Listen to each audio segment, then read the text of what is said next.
Hello, and welcome to this edition of Tech Talk. My name is Eddie Ambler, and my co-host is. And I'm Leo Alvarado. In today's exciting session, we'll be discussing a customer's journey to the Oracle Cloud, in particular, going from on-premise to the Exadata Cloud Customer Deployment Choice. As you look at our agenda, we will start the conversation by introducing you to what is in the OCI footprint, where is it available, and what services it offers.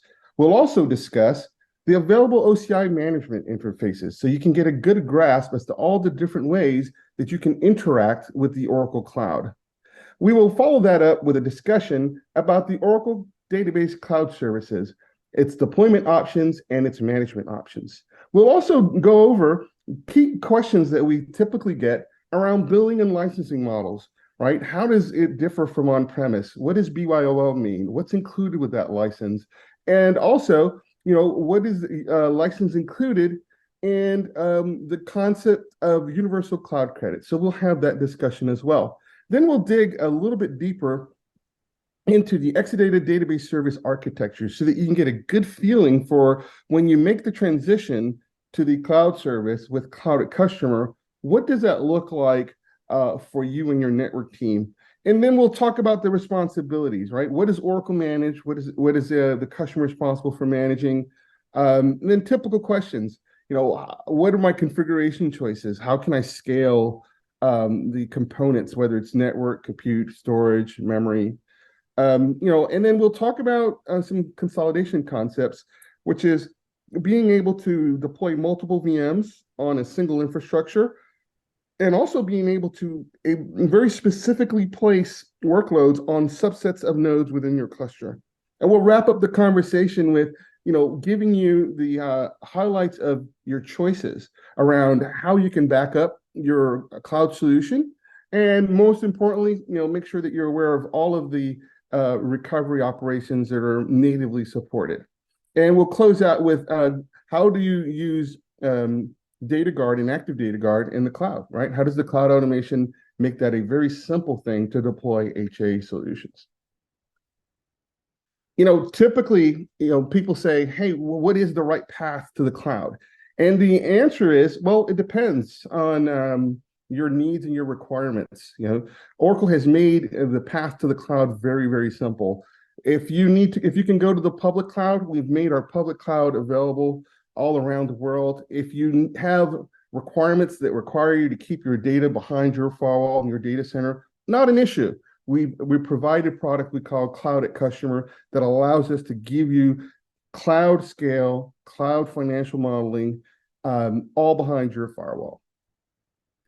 As you can see here, Oracle has heavily invested and continues to invest in providing its cloud services, not only in the US, but around the world. Okay, we currently have over 35 commercial regions that are available, another 7 that are planned in the works.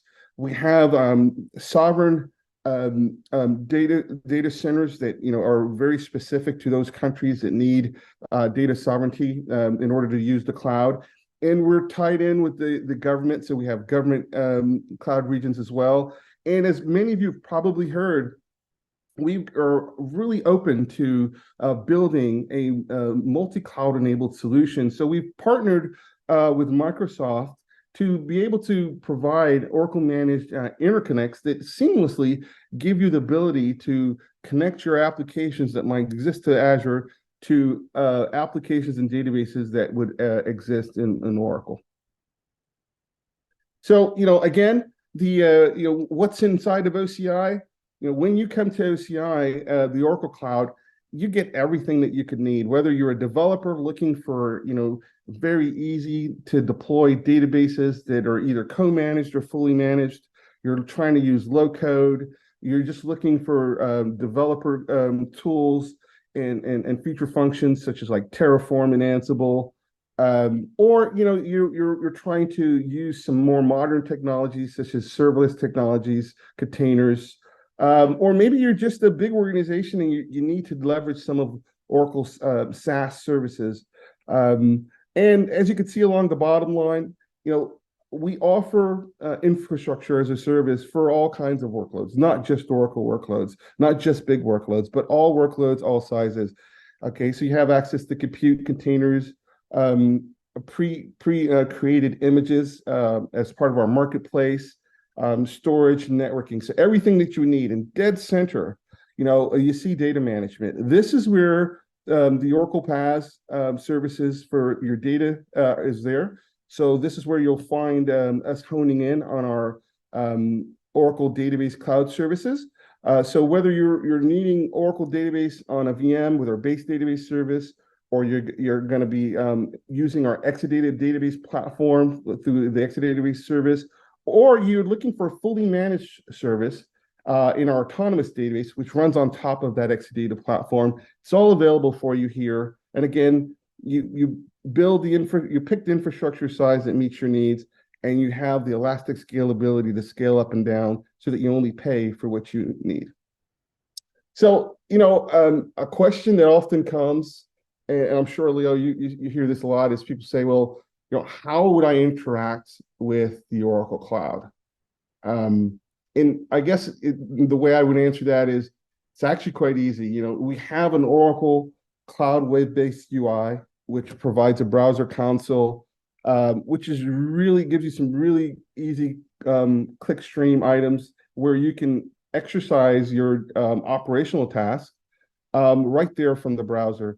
If you are in need of maybe wanting to do things more programmatically, right? This is where we can leverage the REST APIs, and anything you can do from the console, you can do from the APIs as well.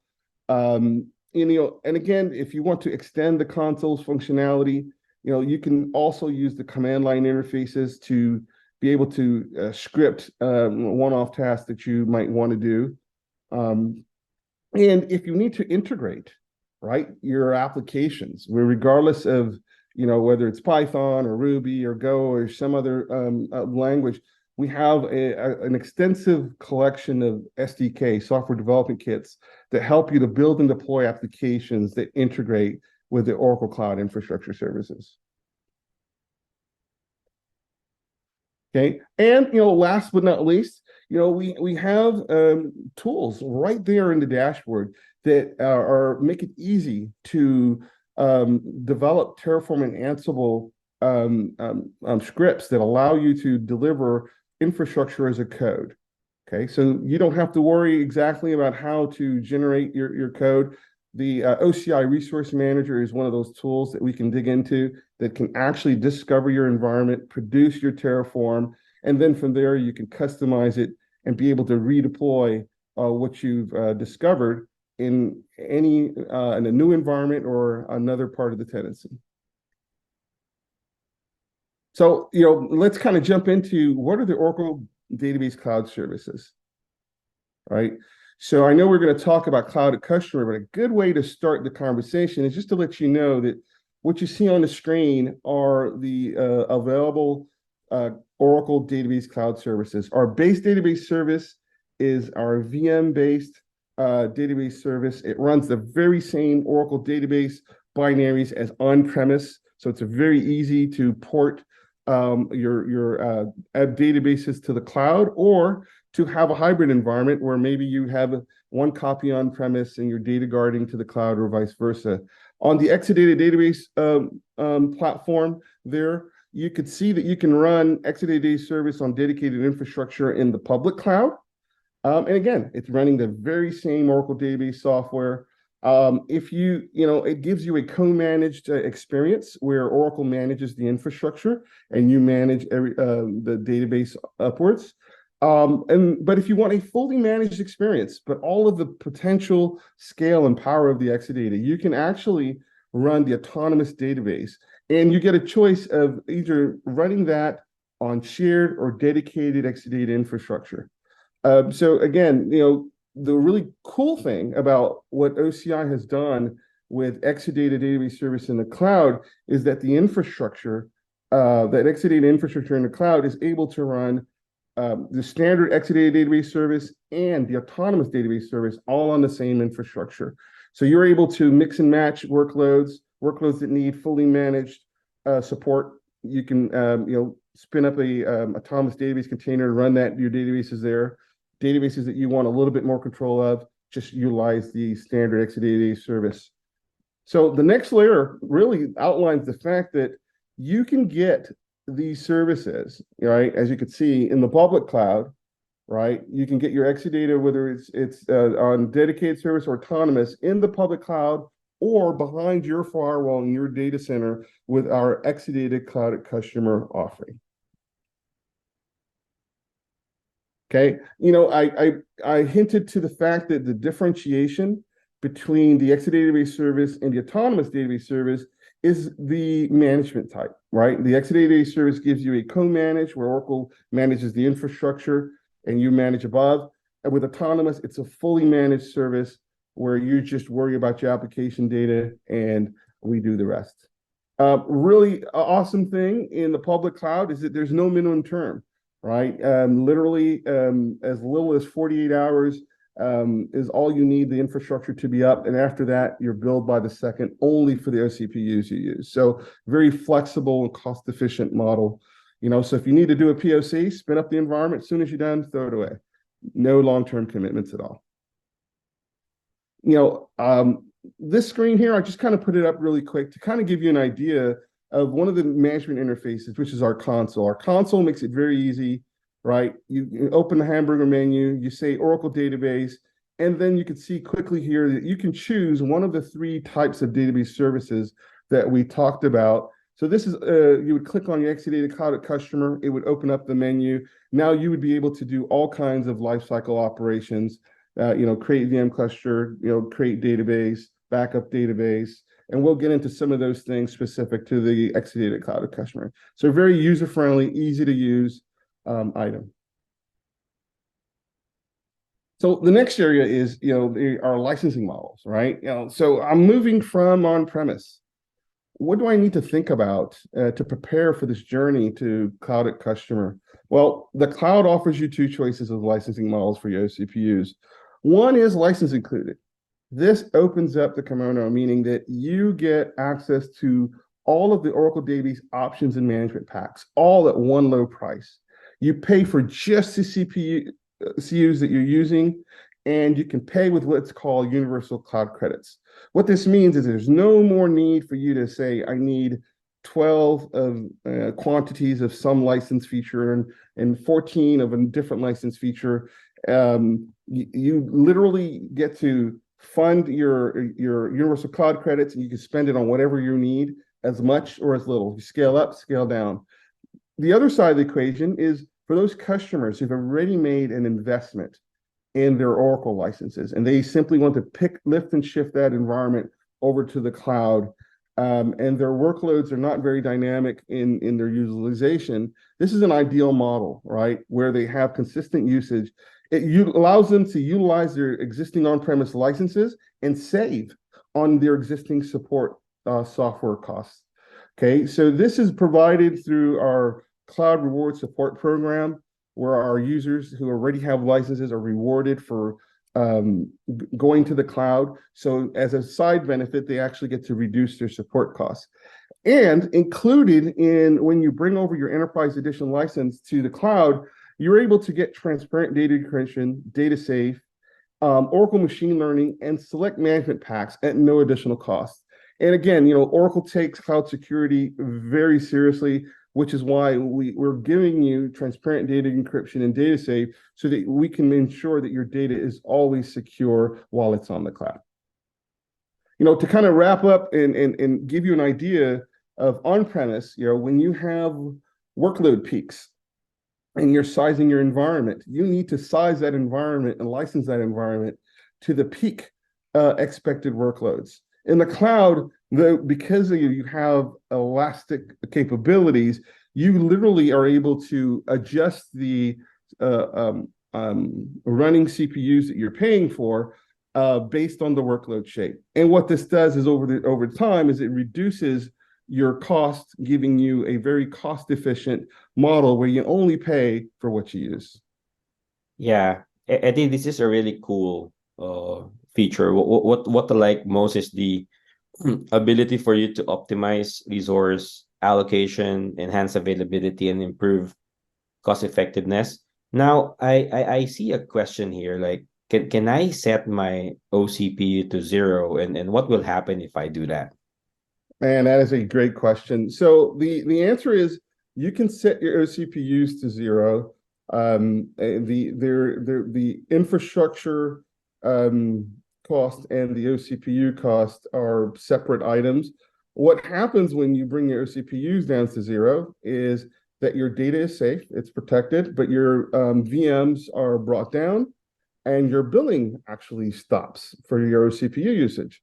So if you don't have any OCPUs enabled, you're not obtaining any OCPU charges. And then as soon as you need to use your environment, not a problem. Spin up the required OCPUs that you need on your VMs, and the VMs will automatically start up and you're back in business just as before. So true elasticity, true ability to only pay for what you need. Wow, great. Thanks, Eddie, for that.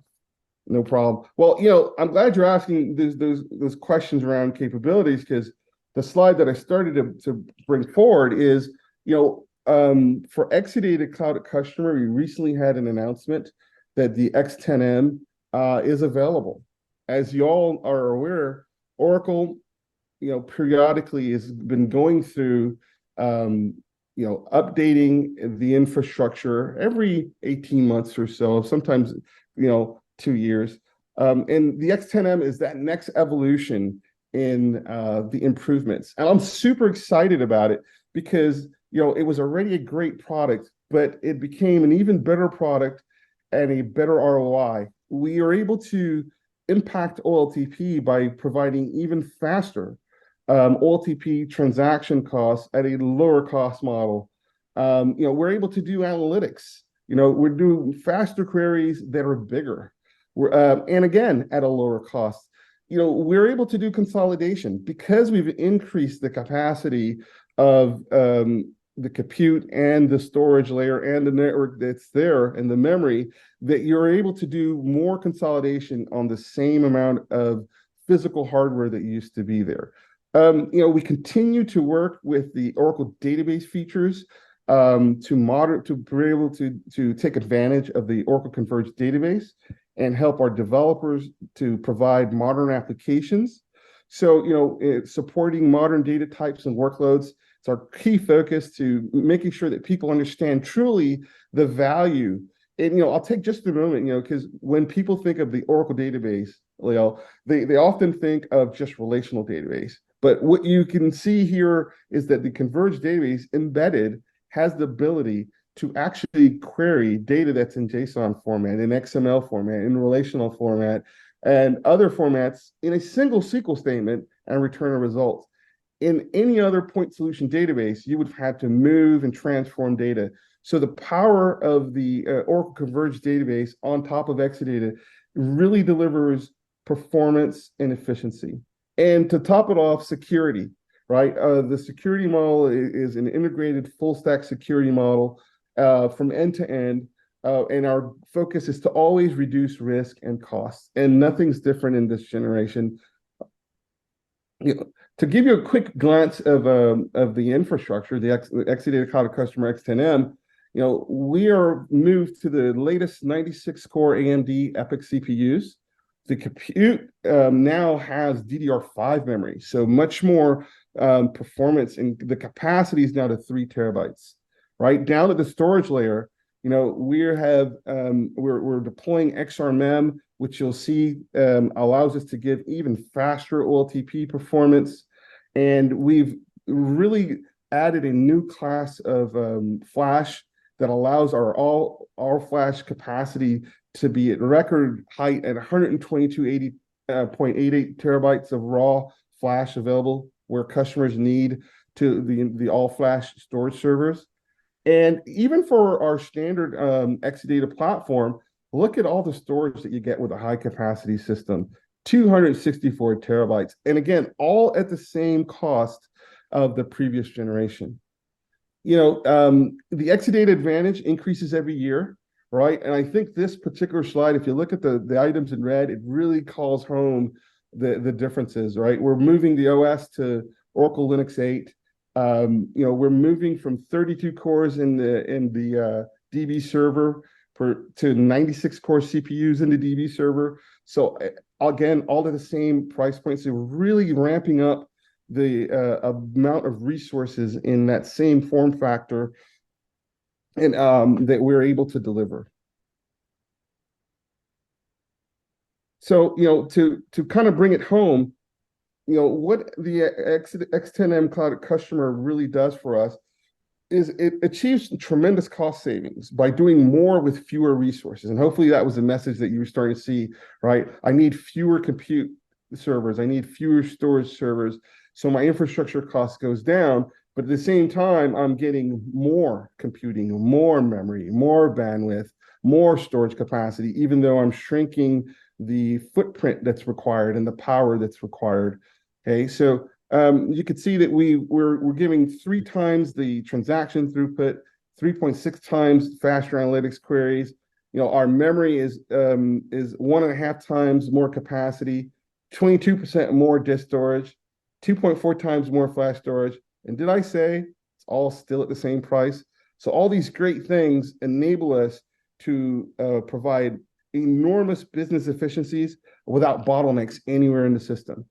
So hopefully what we'll see our customers do is take the ROI that has just become even better and drive exceptional growth with real-time data insights. And we all know with AI being the buzz and the thing that's really driving innovation now, having this kind of capability is critical to many companies' success.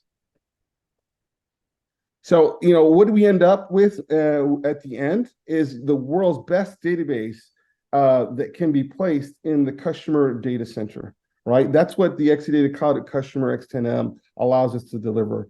We can deliver cloud benefits without compromising your needs for compliance. So if you have any hesitations about moving to the public cloud, or you have regulations that require you to actually have the data reside behind your firewall, this is the perfect solution that allows you to get all the cloud benefits now, even if you cannot go to the public cloud. It's the simplest and fastest transition to the cloud.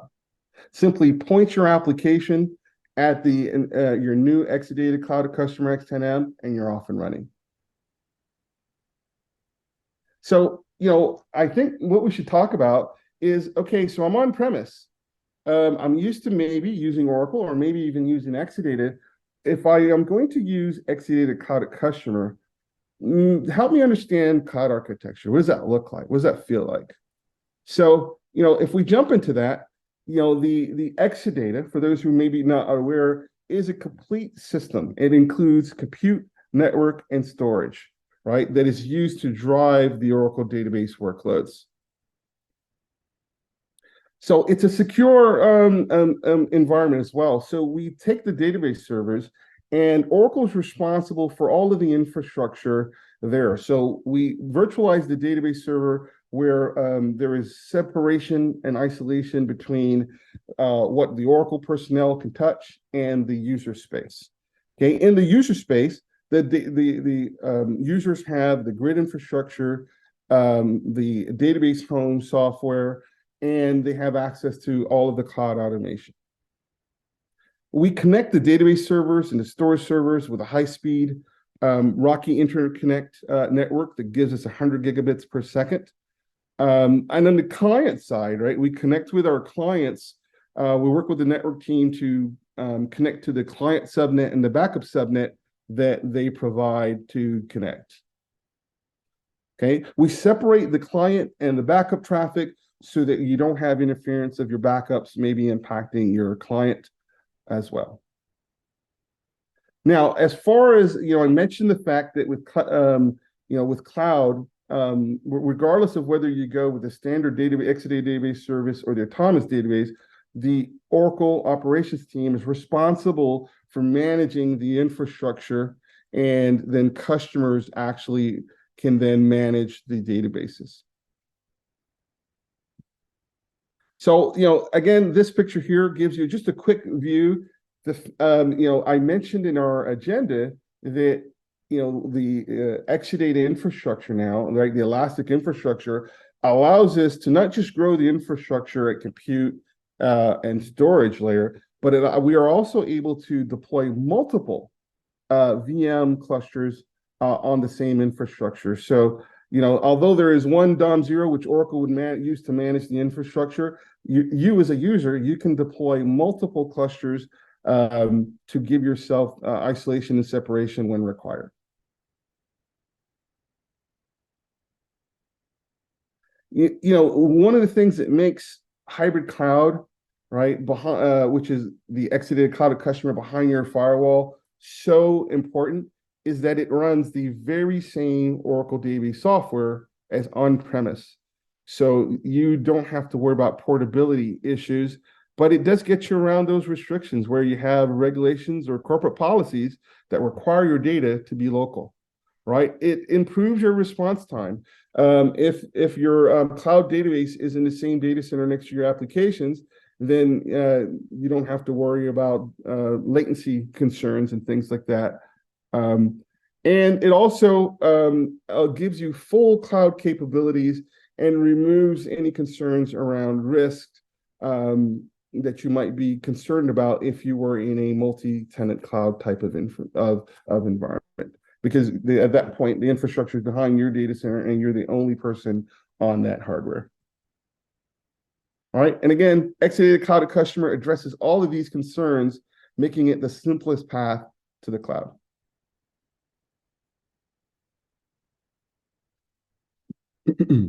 So, just to give you a view of the Exadata Cloud Customer architecture, right?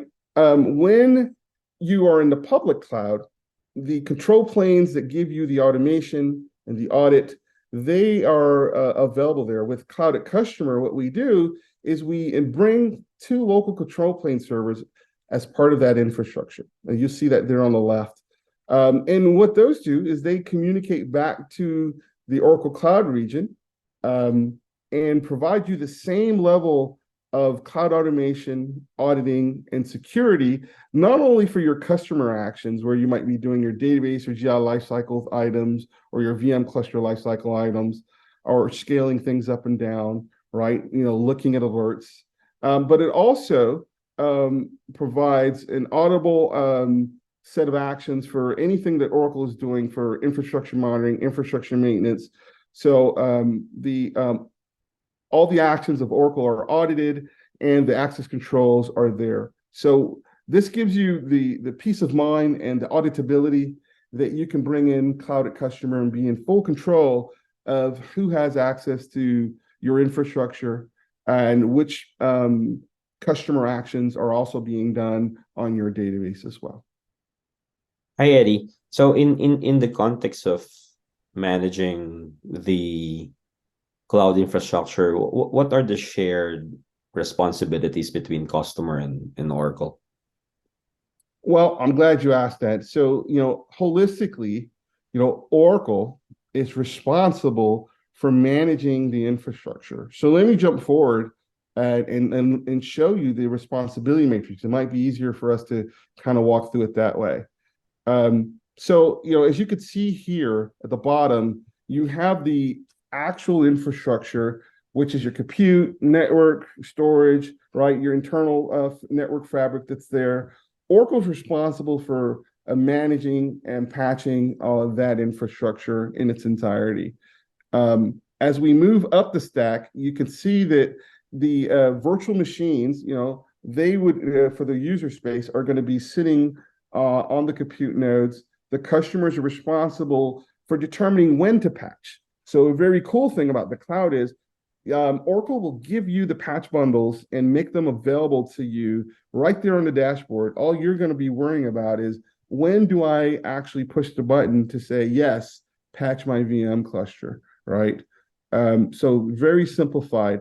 Also, you'll find the grid infrastructure updates and the database software updates and upgrades. So the OCI console or the APIs can be used to actually allow the customers to execute the customer responsibilities. But most importantly, when you take away is that, Oracle's giving you that required patch regardless of the layer. You, the customer, are just determining when you want to do it. So let's dig just a little bit more into that because I want to make sure that the point gets across, right? Um, so Oracle, manages the infrastructure. User manages things that are in their VM and up, right? Again, the grid infrastructure, the database software, and the VM OS. Those are the things that the user would manage, okay? Now, Oracle manages infrastructure, provides the updates quarterly. So every quarter, Oracle is going to have this quarterly bundle patch that has all of the elements available to physically patch your compute, root VM, and your database servers. And I'm going to talk to you about your ability to actually influence when they do that work here in a minute. So as you can see from the list, Oracle is managing all the layers of the infrastructure from the BIOS at the bottom all the way back up to the edge of the hypervisor. The user managed updates are things like patching the database home software, patching the GI home, and updating the operating system. So when it comes to update types, there really are just three types of updates. The quarterly updates, which we talked about, the monthly security updates, which are updates that come out once a month that are targeted at addressing any critical bug fixes or vulnerabilities that have a CVSS score that's greater than 7. So again, we're totally focused on security. We're not waiting for the quarterly updates to send those out. We make them available monthly so that the system stays secure as possible. And in any system, you might have a vulnerability that you just can't wait for either one of those, and you have mandatory time-sensitive updates that you just need to execute. So these are generally the three types of updates that you will see come across.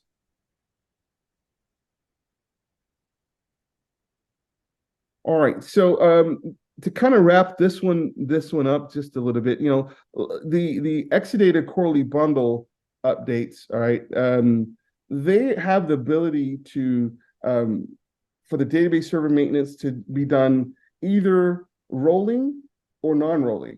So as a customer, you can determine how you want your infrastructure update to happen. Like, hey, I would like to keep my service available, so only bring down and patch one database server at a time so that my service can stay up. Or you can say, I'm going to schedule my infrastructure to have a full outage, and therefore you take everything down and bring it back up. So that's a customer choice that you're able to do. If you choose rolling, the thing is Oracle actually waits for the database connections to be drained prior to bringing down the database server. What that means is that the existing connections, if they're not involved in a transaction, they're shut down. If they are, you wait for the transaction to finish, and then they move over to the surviving node. Storage server maintenance, also done in a similar way, in a rolling fashion, where, again, we take one storage server down, apply the maintenance patches to it. And what that does is it keeps the service always available. There might be a little bit of derogation throughput because you're taking physically a storage server away during the maintenance window. But as soon as that maintenance is done, it's brought back in. So a great way to be able to, when required, to be able to patch the infrastructure but still keep the service online. Okay, down at the storage layer, the reason we can do rolling patches is because we use ASM high redundancy. And what that means is that even when we take one of the copies offline, high redundancy means that you have 3 copies of the data, that your data is still highly protected. So in the event that you're doing maintenance and there's failure on a disk or storage server, your data is still protected because, again, there's still other 2 copies of it even during maintenance periods. So that's the reason that allows us to be able to do rolling updates. And again, non-rolling updates are available as an option. Again, this is where you take down the database and the storage servers at the same time. Okay, now you cannot select non-rolling maintenance for only the database or the storage servers, right? It's either you're going to take the whole solution down, or you're going to roll through the database and the storage server. So that's just a small note to kind of keep in mind. So, I mentioned just there in my talk that you can influence when the infrastructure maintenance happens. So I kind of wanted to talk about that. The Exadata Database Cloud at Customer allows us to be able to set the automatic infrastructure maintenance schedule, whether it's during creation or post-creation. This is a feature function that we can do. We would hit the Edit Maintenance Preferences button, which would bring up the Edit Maintenance Preferences page. And remember, we were just talking about, hey, I can say rolling method or non-rolling method. You can see it's as simple as selecting the radial box. Right now, you'll see another option there. It says enable custom actions before performing maintenance on database servers. What this means is that in the Oracle Cloud with Exadata Cloud at Customer, you can actually tell the system, hey, there are tasks that I want to do before you do your maintenance, and the system will wait for these custom actions that you provide to complete before it moves on to the maintenance. So a very good way if you have custom items that you need to do before you actually patch your elements, the custom actions feature here allows you to bring that to the table. Okay, so a couple things to know about or remember about the custom actions is that it has a default of 30 minutes, but you can take up to 2 hours to be executing your custom actions. So it defaults 30 minutes, but you can extend it up to the 120 minutes. And if you're ever done ahead of the time window that you've set for your custom actions, you can always tell the patching process to go ahead and resume, even though the custom actions time has not timed out. But more importantly, as you're looking here in the screen, you can choose which months in the quarter your infrastructure will be patched, right? You could say within this quarter, I want to be patched in March or March and April. And you can pick also all the way down to which month, which weekday, and which 2-hour time block that you would like the infrastructure maintenance to start. And the last thing there is the lead time notification. So when you can define, hey, before there is infrastructure maintenance, I need at least X amount of weeks of notice so that I can plan with my team so that they're aware that this infrastructure maintenance is going to occur. So a very robust set of options that you can use to set your desired infrastructure maintenance schedule. Now, most importantly, you'll see on the UI, right, that we make it very easy for you to know. You simply click on the name of your infrastructure in the console, and in the maintenance section, you can see what was the maintenance method that I picked. How often is this system being patched? It's once every quarter. When is my next maintenance scheduled for? What's my CSI number, and who should I be contacting if I have concerns with maintenance? All of that information is made available right there on the screen. And if you need to edit your next maintenance schedule, you simply click on the view link and then edit any of the elements that we were just talking about.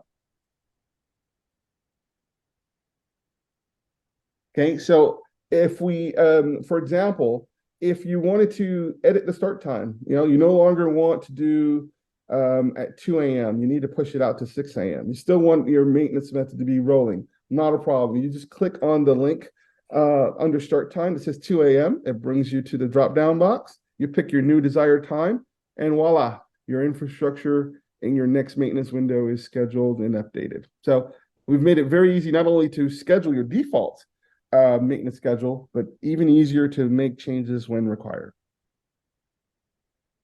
Well, let's kind of talk about the configuration and scaling options for the infrastructure. As you can imagine, whether you're on-premise or in the cloud, the starting configuration for the Exadata database service is 2 database servers and 3 storage servers, okay? Exadata database service can be configured with fixed or elastic shapes, right? Fixed shapes were what we did a few generations back, where we had the concept of quarter, half, and full. Elastic shapes is where we are today, right? X8M, X9M, and now X10M. You are able to pick elastically exactly the number of computes that you need, exactly the number of storage servers that you need, with the only caveat is that the minimum has to be 2 database servers and 3 storage servers. Okay. You can independently add compute and storage servers as you need. So not only when you buy it can you configure it, but you can elastically expand compute or storage as required. Okay. We talked about the fact that older generations, if you needed to change the shape, then what you would do is you would literally provision the new shape and migrate your database onto that new infrastructure. With the elastic configuration, there's no need to move data. You simply expand the infrastructure, compute or storage as required, and continue to run. I mentioned the fact that the fixed shapes, in the past, look like this: the base system, quarter rack, half rack, full rack. But the elastic configurations has really made acquiring the infrastructure you need for cloud at customer very efficient, right? No need to buy infrastructure. You just buy exactly the amount of infrastructure you need and expand just the element you need when you need it. So, with storage configurations, if you've used Exadata on-premise, guess what? It's exactly the same as in the public cloud, right? The ASM disk groups are created with high redundancy. There's the data disk group, the Rico disk group, and there's this optional disk group called sparse. So if you, during creation, the thing about the sparse disk group to note is you have to actually make this decision while provisioning your infrastructure, so that it knows how to provision the storage. So up front, the UI will ask you whether or not you want to be able to do sparse provisioning on that particular infrastructure. If you say yes, it will create that third disk group called sparse. And what sparse disk groups are is they allow you to do thin provisioning of databases and Exadata snapshots and clones. So a very cool feature. If you're maybe looking at this particular deployment for your dev or test environments, it's a great way to create copies of large databases in seconds because it's thinly provisioned.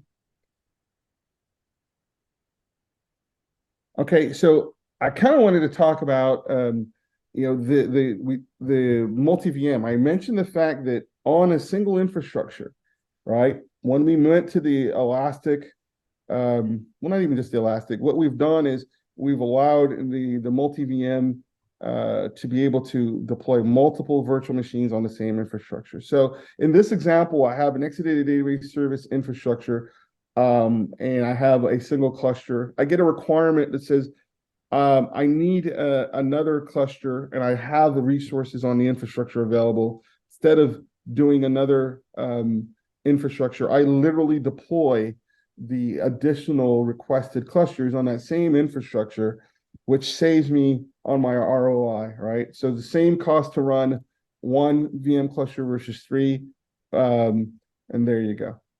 You're independently able to allocate memory, local storage, the Exadata storage, and the OCPUs to each one of these clusters independently, and they provide you great data security and separations. So it's a great way to maximize the use of your infrastructure while minimizing your costs. The other thing that you're able to do is you see administrative separation. I wonder another reason might be, maybe cluster A has databases that's managed by one team, cluster B has databases that are managed by a second team, and so forth. So this is another way not only to maximize infrastructure use, but you can also tailor your clusters to help provide you separation of duties between administrative teams.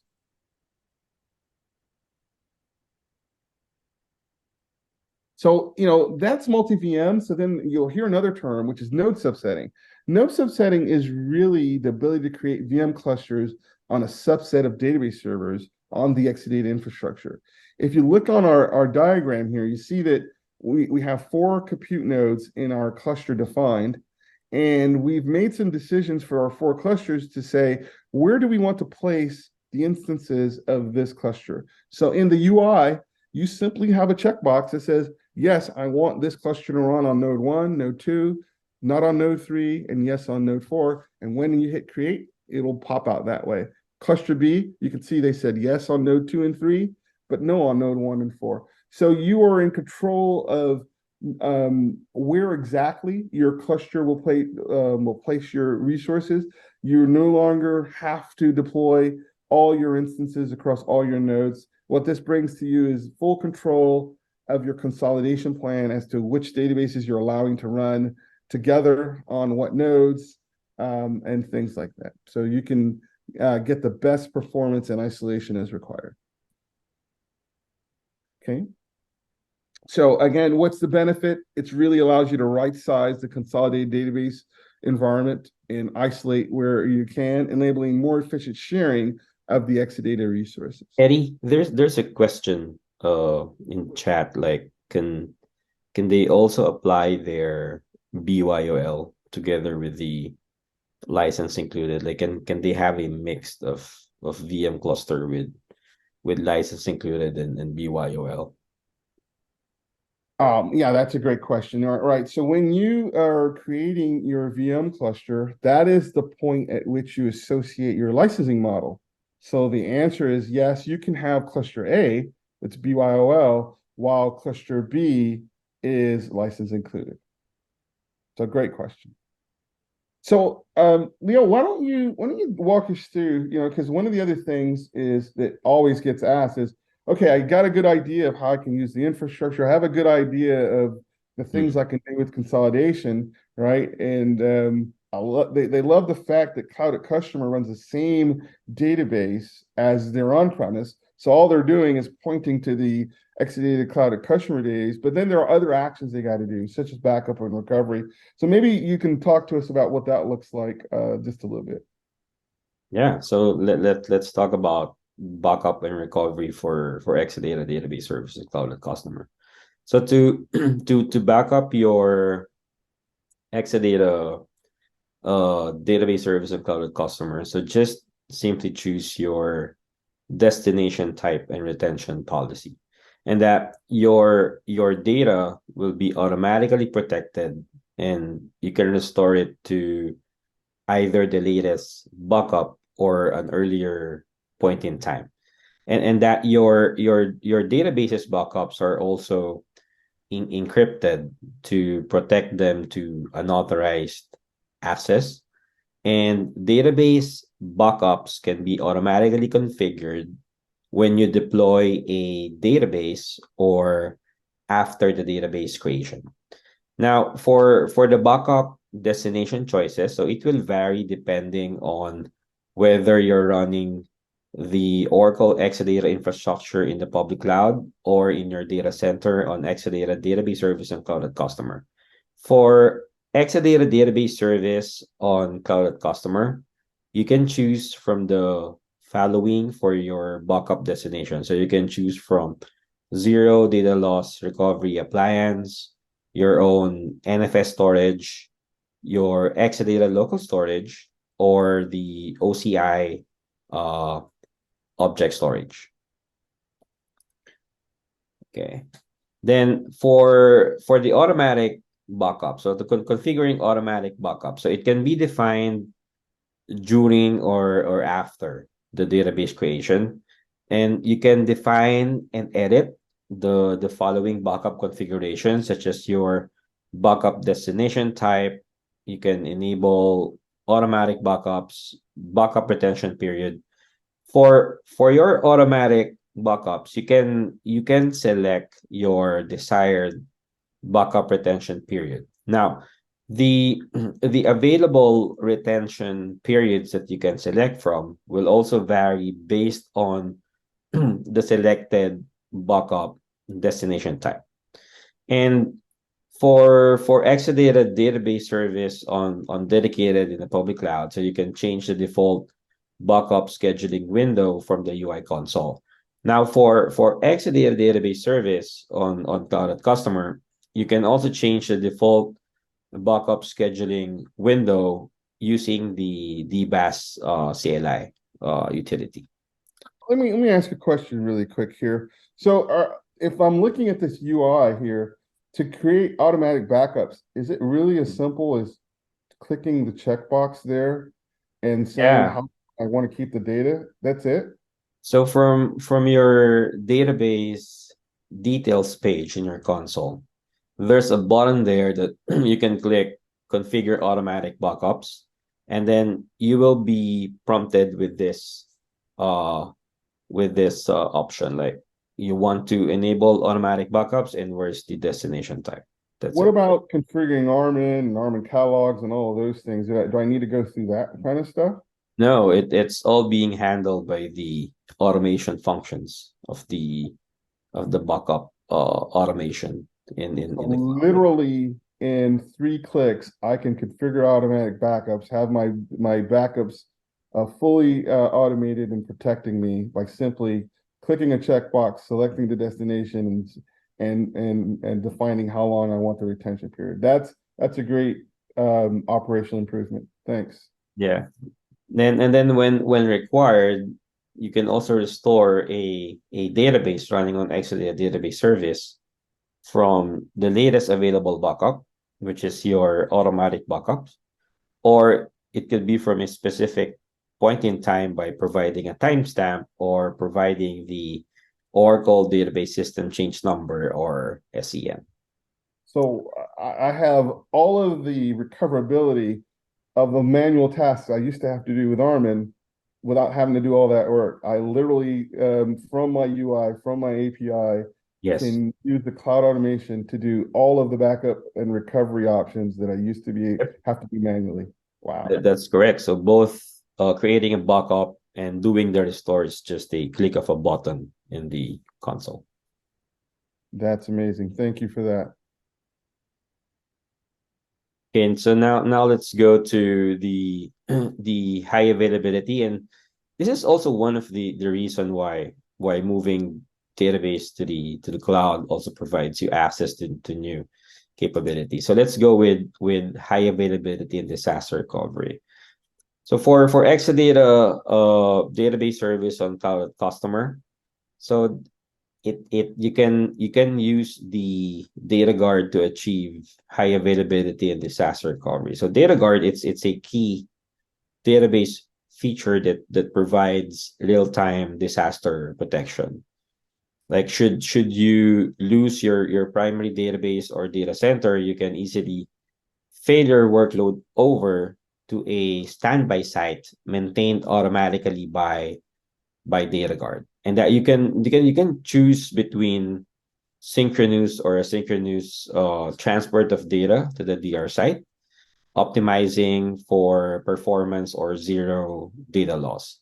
And DataGuard also provide a continuous data corruption prevention, and an active DataGuard enables you to utilize the active database copies for upgrades and migration, as well as offloading queries like reporting and backups to a remote standby. So setting up a data guard, it's a critical component of any maximum availability architecture solution, and that having it ready, the Exadata database service makes it simple for you to enable data guard association with just a single API call or a click of a button in the UI using cloud automation. And the automation supports critical use cases also, like you can easily perform data guard operations like switching your primary database to your DR site, switching it back, reinstating your primary database after a failover.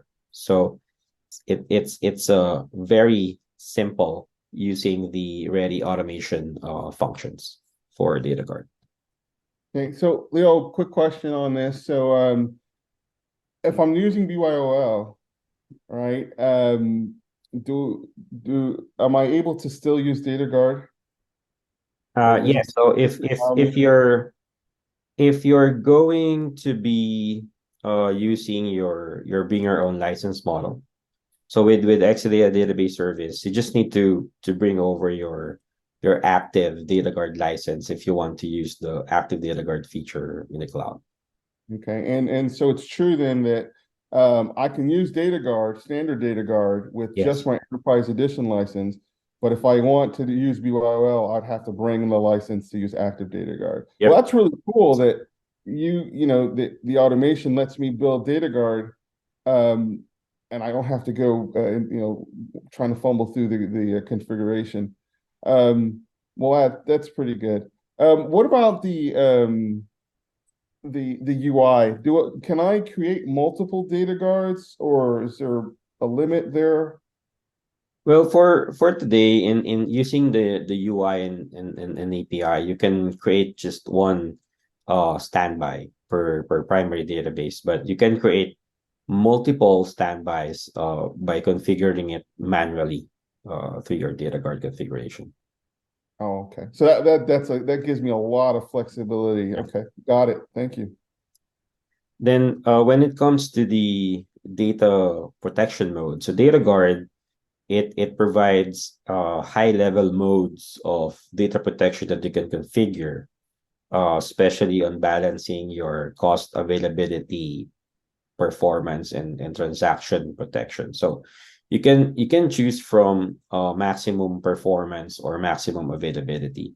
So the maximum performance, so this is the default protection mode that provides the highest possible level of data protection without affecting the performance of the primary database. And this is accomplished by allowing a transaction to commit as soon as the redo data needed to recover that transaction is written to the local online redo log.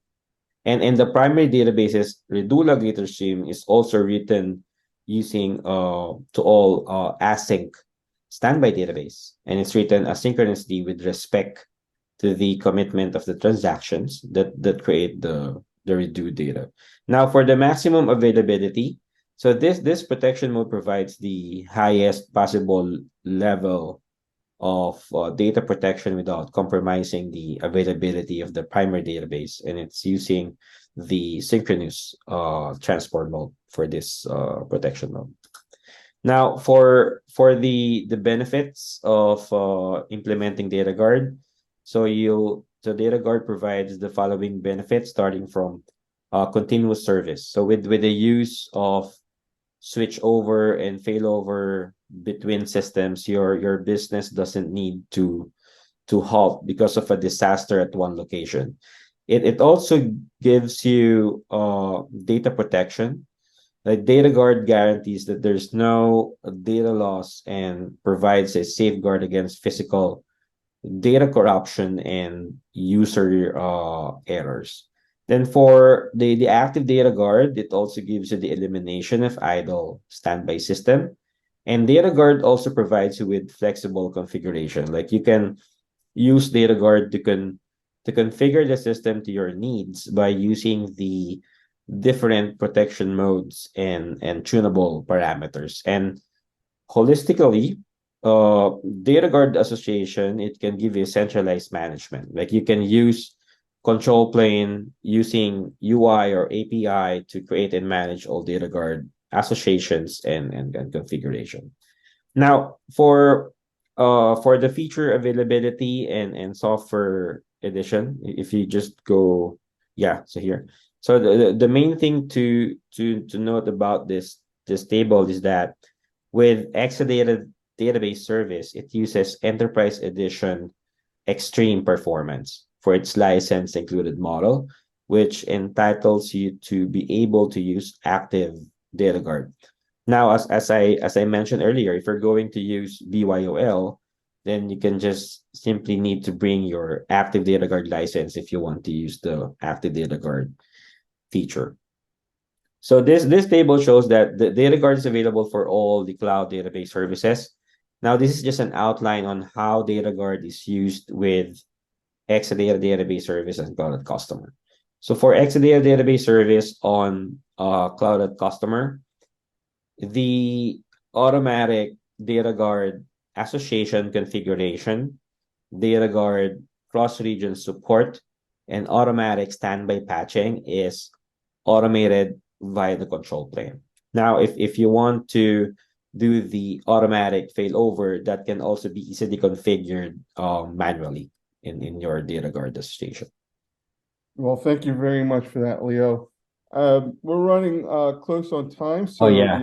what I'd like to do is just give the team access to where they can find more resources and how they can join our Slack channel. So if you will take us through that, we'll close it up. All right. So we're going to find more resources. So we have a public Slack workspace. It's called Exadata-database-service. That's where we upload all our get started guides, how-to demos, GIFs. We're also uploading their replay of our Tech Talk series and also to share with you the featured blogs. Like we have a blog there about the announcement of the X10M. Okay, so how do you join our Slack channel? So here's the join link. So you just need to click on the join link, log in using your email account associated with Slack, configure your 2FA, and that's it. Welcome to our workspace. So we invite everyone to join our Slack channel. So join our discussion, everything about database cloud services. Well, with that, this brings our edition of Tech Talk to a close. Again, thank you, Leo, for being such a great co-host. I'm Eddie Ambler, And I'm Leo Alvarado. that's right, and we'll see you next time.